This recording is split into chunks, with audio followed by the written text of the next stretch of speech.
তৌকিরের প্রথম একা বিমান ওড়ানোর আনন্দে ছিল পরিবার। বিধ্বস্তের খবরে কান্নার রোল। প্রশিক্ষণের সব ধাপ শেষে তৌকির ইসলাম প্রথমবারের মতো একা প্রশিক্ষণ বিমান চালাবেন। এ খবরে পরিবারের সদস্যরা সোমবার সকাল থেকে আনন্দিত ও উচ্ছ্বসিত ছিল। কিন্তু দুপুরের পর সেই বিমান বিধ্বস্ত হওয়ার খবর পান তারা।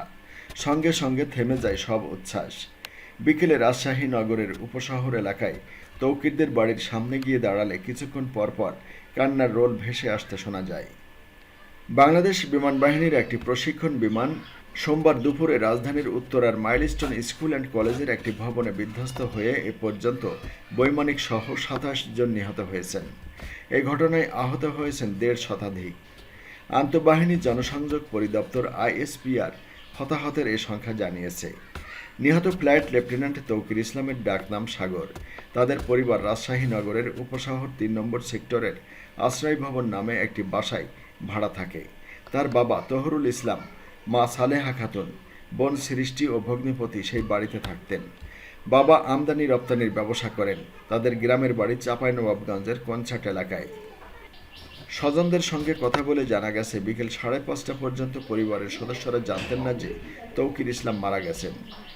সে সময় জানতেন তৌকির ঢাকার সম্মিলিত সামরিক হাসপাতালে চিকিৎসাধীন। বিমান বিধ্বস্ত হওয়ার পর চিকিৎসাধীন তৌকিরকে দেখতে পরিবারের সদস্যরা বিমানযোগে ঢাকায় যাওয়ার ইচ্ছা পোষণ করেন। তখন বিমান বাহিনীর পক্ষ থেকে হেলিকপ্টারের ব্যবস্থা করা হয়। বিকেল ৪:৩০টার দিকে তৌকির ইসলামের বাবা, মা, বোন ও ভগ্নিপতিকে বাড়ি থেকে রাজশাহীর শাহ মখদুম বিমানবন্দরে নিয়ে যাওয়া হয়। সেখান থেকে তারা বিমান বাহিনীর বিশেষ হেলিকপ্টারে ঢাকায় রওনা হন। তৌকির ইসলামের মৃত্যুর খবরের পর রাজশাহী নগরীর উপশহর এলাকায় গিয়ে দেখা যায়, বাড়ির সামনে সাংবাদিক ও সাধারণ মানুষ ভিড় করছেন। সবাই স্বজনদের খোঁজখবর নিচ্ছেন। এখনও বাসায় তৌকির ইসলামের নানা, নানি ও খালা রয়েছেন। কিছুক্ষণ পর পর কান্নার রোল ভেতর থেকে ভেসে আসছে। মামা মোতাব্বির বাইরে দাঁড়িয়ে কৌতূহলী মানুষ ও সাংবাদিকদের পরিবারের অবস্থা সম্পর্কে অবহিত করছেন।